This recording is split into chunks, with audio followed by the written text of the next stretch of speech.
May floating lantern palang ginanap dito sa aming lugar. Yan, at titingnan natin kung anong mga meron dito.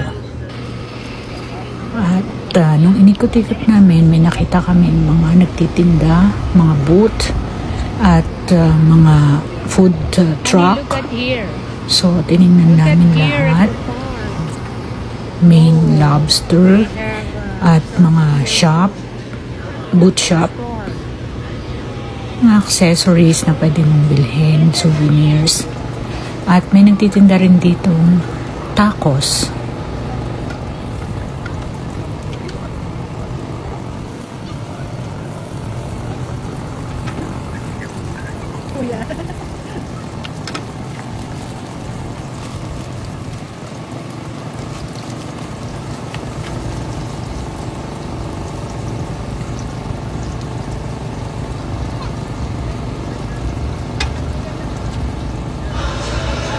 For sure, masarap yung tacos ni Kuya. Usually sa tacos, pwede ka namang maglagay ng mga vegetable. Pero yung sa tacos burritos niya, cheese, tapos beef.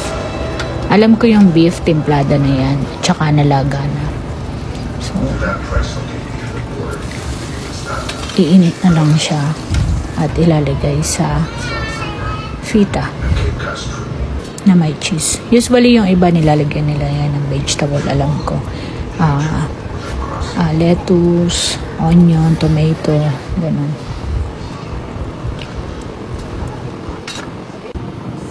Kasama ko dyan ng aking kaibigan.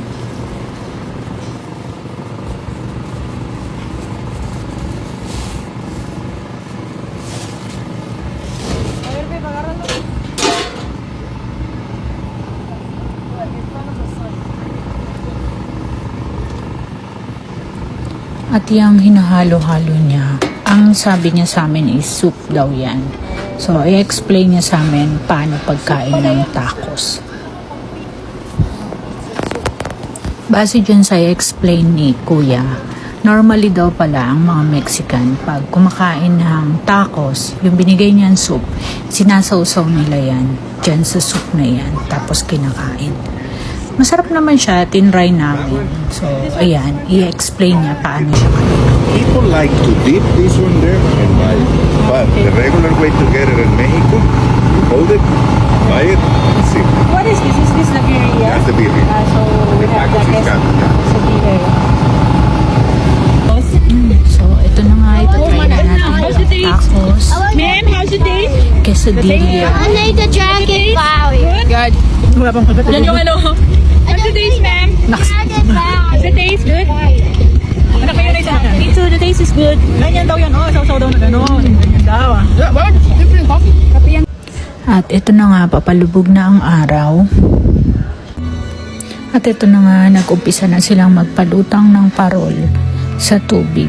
At ito rin ay pwedeng ipalipad sa langit bilang isang simbolo ng mensahe o damdamin, gaya ng simbolo ng pag-asa, pagpapalaya, pag-alala, at bagong simula. At sa susunod natin ulit na video, thank you for watching.